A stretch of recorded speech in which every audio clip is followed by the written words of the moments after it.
Atlanta Falcons. Atlanta Falcons. 2003 to 2024 Atlanta Falcons. Before we get into this one, guys, make sure you smash that like, that thumbs up as we keep it going. Atlanta Falcons depth chart. Basically, a new squad. Rookies, young team.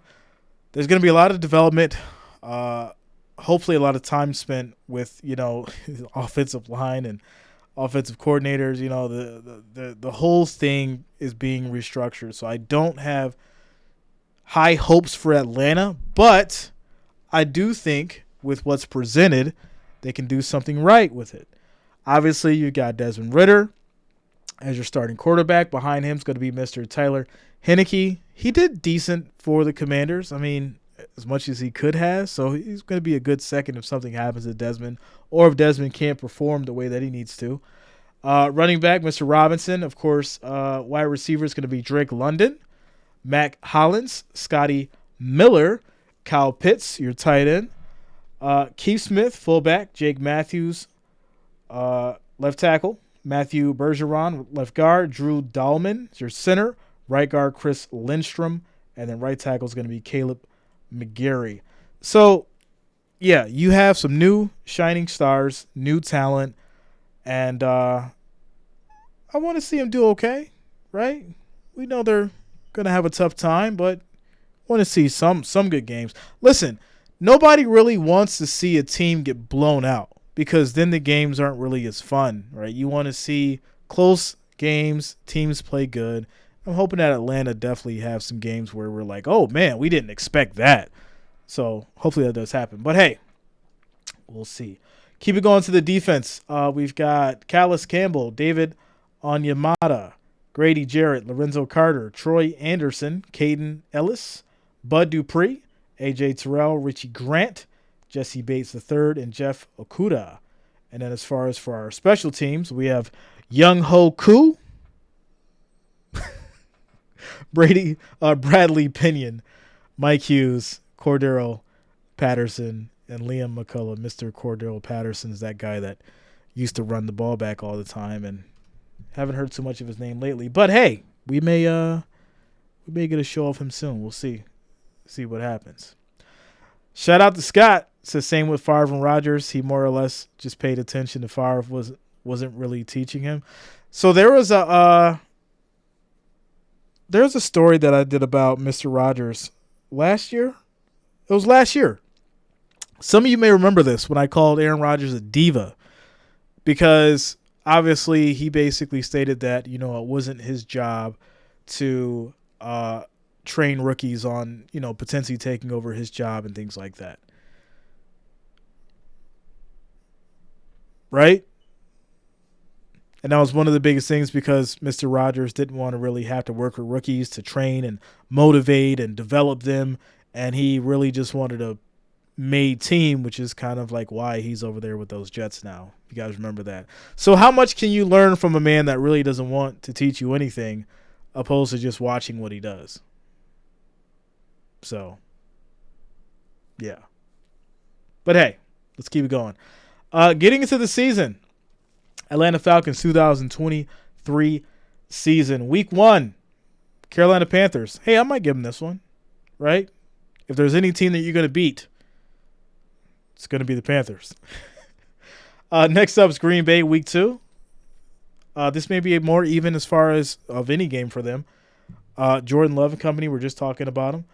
But, yeah, I think this would be a great game. 2, quarterbacks just basically starting for their team and getting it going. I'm excited to see that one. Week 3 against Detroit Lions. I've got Detroit on this one. Mr. Jared Goff and company. Detroit's looking to ball this year. Sunday 10-1, October 1 is going to be against the Jaguars. Shout out to ESPN. Yeah, I got it for you guys. Don't worry. That'll be a 9:30 a.m. game. We'll be up for that one. I got the Jags. Mr. Trevor Lawrence and company is going to handle business. Houston Texans. This is another one where, I don't really have too much faith in the Texans this year. They did surprise in some games last year, but I just don't feel comfortable saying that they're going to win things like this. But hey, it's possible. Even matchup, basically. Commanders, once again, it's another, even game for Atlanta. Not, the way that it starts, I only really have them with 2 losses getting started.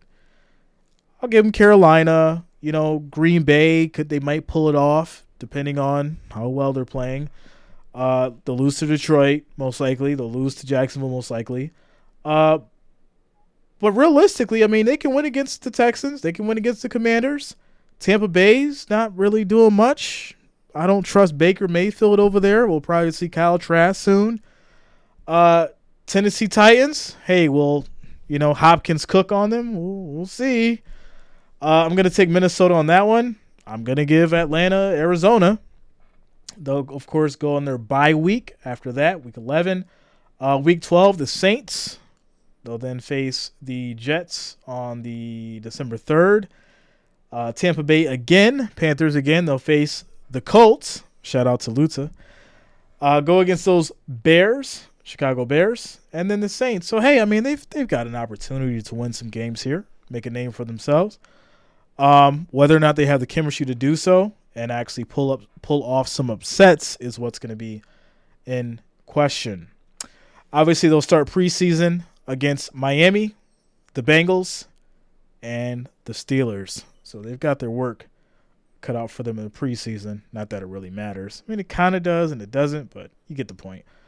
But yeah, I mean, as far as starting things off with this regular season for the 2023 Falcons, they got a good time or a good amount of time to really get things together within the first couple games before things do get serious, and it'll be really interesting to see how they work this out. That is for sure. Shout out to Quentin, says, I think Falcons will get last in the division, but I also think they could surprise some people. That secondary looks nice. That's what I'm saying. I mean, when you look at the schedule, it's like, all right, well, it's a good mix. They don't have too many teams that are very difficult to beat. And if you have like the worst case scenario with Jacksonville or Detroit, which, somebody gets injured or something like that, knock on wood. But yeah, I don't see where they would have too much trouble. Now, the real question is whether or not Desmond Ridder and company is going to have that kind of chemistry that they need to just pull these games off. Because if they're not ready, then they're not ready. It's just what it is.